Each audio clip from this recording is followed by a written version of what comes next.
Al-Madinah School is fighting to survive. Its principal, deputy principal and head of administration have resigned. It's accused of having been taken over by Islamic hardliners. 3 government agencies are investigating. The government could shut it down.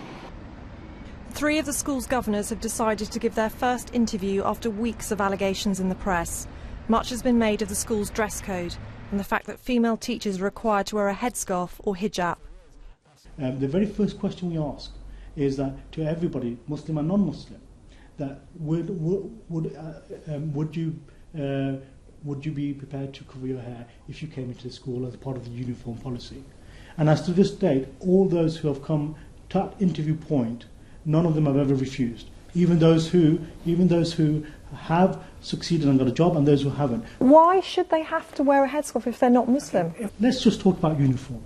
You don't expect a surgeon not to wear his surgeon gear at the point he's doing surgery. You don't expect a dentist not to wear his overalls when he's doing his dentistry.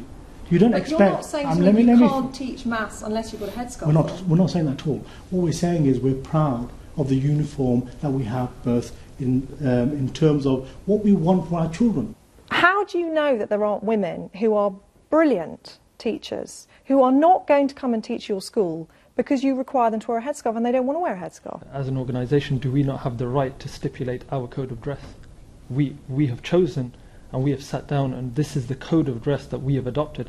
If we look at an air hostess, for example, they may be required to wear certain headgear. The female air hostesses wear a different code of dress to the male ones. Now, we're not saying that they're discriminated against. That's a choice, and that's a decision made by the business, that this is the corporate image that we would like our female staff to present, and that's the decision that we made. We're not saying that by wearing the headscarf you are changing your religious identity at all. What we're purely, sincerely and clearly saying is this is the code of dress that we would like our female members of staff to adopt, and this is the decision as an organisation that we have made. Is it possible to review that? Yes, it is. The government has told the school to write to all of its female staff and tell them they don't have to wear a hijab if it's in conflict with their religion or beliefs. But it's not the only issue bothering ministers. On Tuesday, the governors got a letter from Education Minister Lord Nash. He said Al-Madinah had manifestly breached its funding agreement, had failed to ensure pupils' safety, had an unacceptably poor standard of education, and had been discriminating in its practices towards female staff. And it accused the school of many and significant failures of financial management. Lord Nash has given them 3 weeks to comply with 17 requirements. Otherwise, funding will be terminated. Allegations have been made that girls have been forced to sit at the back of the class. Nobody is forced to do anything in this school. The allegations are unfortunate, but when it comes to the seating arrangements in the class, what we don't have a boy-girl seating arrangement. The way the classroom is designed, all of our children are treated equally. We have girls sitting at the front and at the back. We have boys sitting at the front and the back. There is no discrimination going on in the school whatsoever. When Al-Madinah opened last year, it said it would honour all faiths, but the government's concerned it's failing to do so.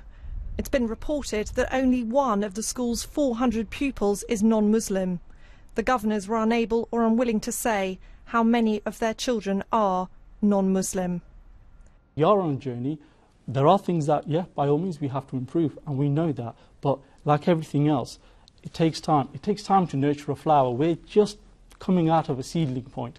We have to put and ensure that the right practices and the right teaching and learning is effective for it to turn into an attractive flower for people to come automatically to us and say, actually, I'm going to that school, not because it's a Muslim faith school, but because it's an excellent or a good school.